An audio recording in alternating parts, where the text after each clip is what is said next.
Balmao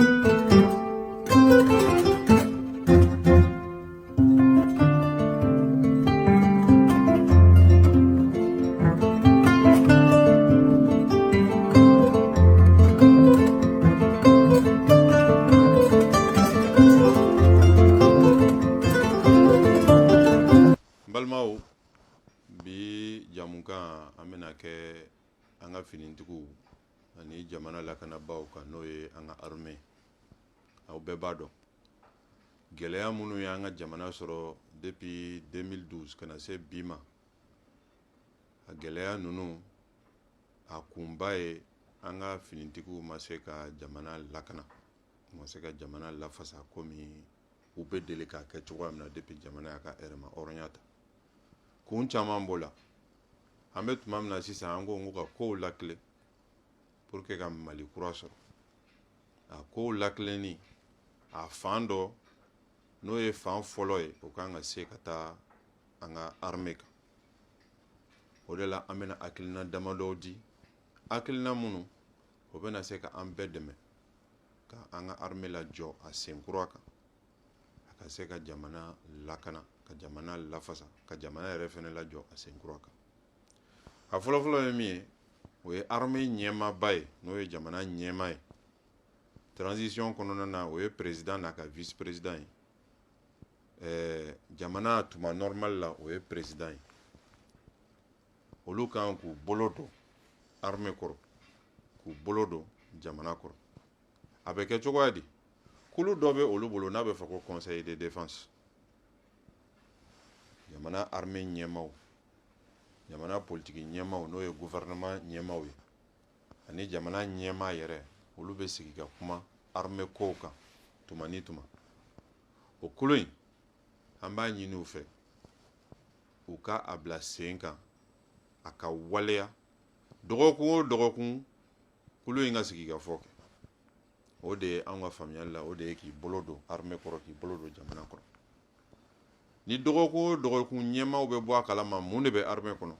lahala jumɛn bɛ armée la a ka ca Ala fɛ fura bɛ sɔrɔ gɛlɛyaw la joona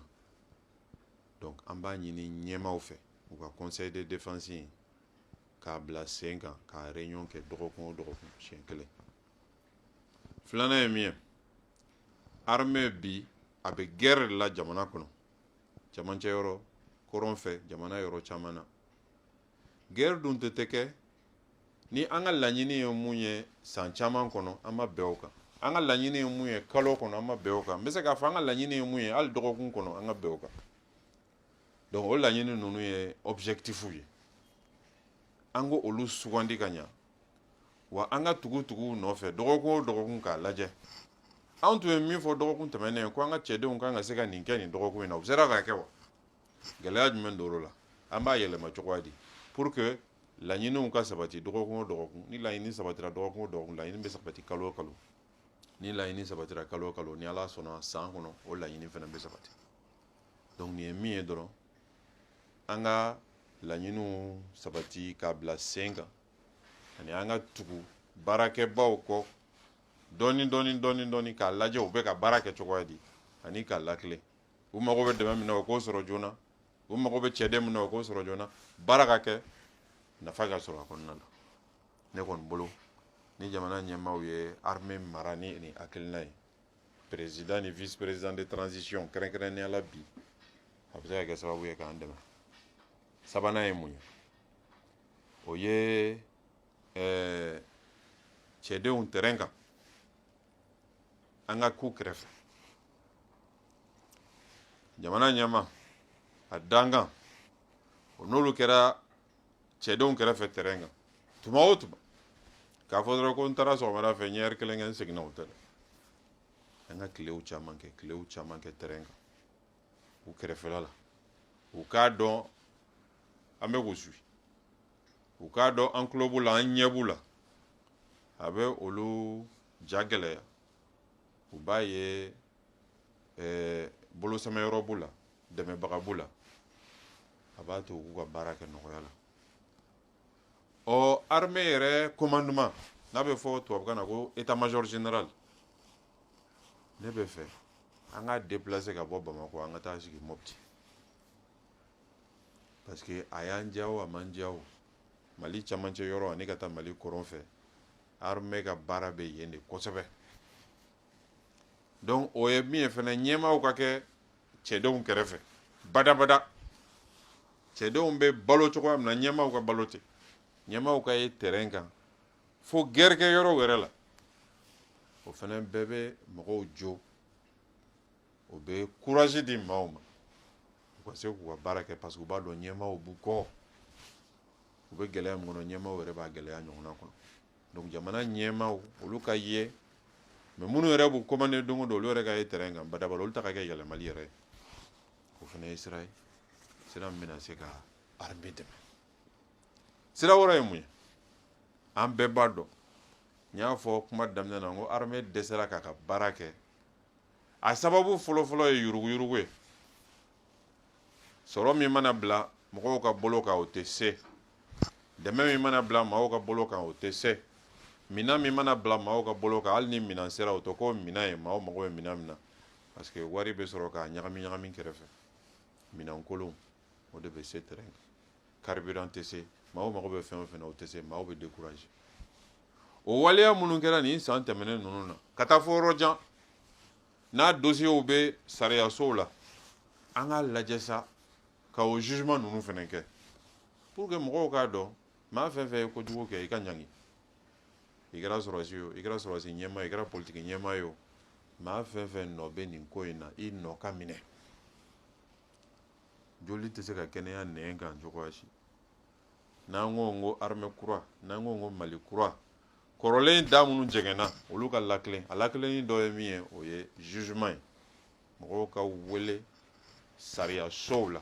maaw ni ɲangini min ka kan o ɲangini ka d'u ma. Disi ba ko t'o la disi denni ko t'o la maa fɛn fɛn tɔgɔ fɔra a ko la bɛɛ ka wele. O ye hakilina ye an kana ɲinɛ o kɔ. Min bɛna o kɔfɛ fɛnɛ baara min bɛ sen kan fɛnɛ ɲina ni san banna contrat minnu dilanna marché minnu dira sɛgɛsɛgɛlibaw ka wele k'o bɛɛ lajɛ ni fiɲɛ yɔrɔ fɛnɛ na o fɛnɛ ka bila ka taa justice la. Kɔrɔlen ka juger mais min bɛ sen na bi an kana ɲinɛ o fɛnɛ kɔ dɛ o fɛnɛ ka sɛgɛsɛgɛ ni fiɲɛ yɛrɛ la o fɛnɛ ka juger. Nin de bɛ na ni hakilina kuraw ye. Mɔgɔw b'a dɔn sa n tɛ se ka n den ka ko kɛ tuguni dɛ. Ɲɛ bɛ n na. Mɔgɔ bɛ tugula n nɔfɛ k'an sɛgɛsɛgɛ. An ko hakilina ninnu ka baara kɛ ni o ye. Hakilina wɛrɛ ye min ye o ye an bɛ ɲɛmaaw sugandi cogoya min na sɔrɔsiya la. A kana kɛ n teri burankɛ ye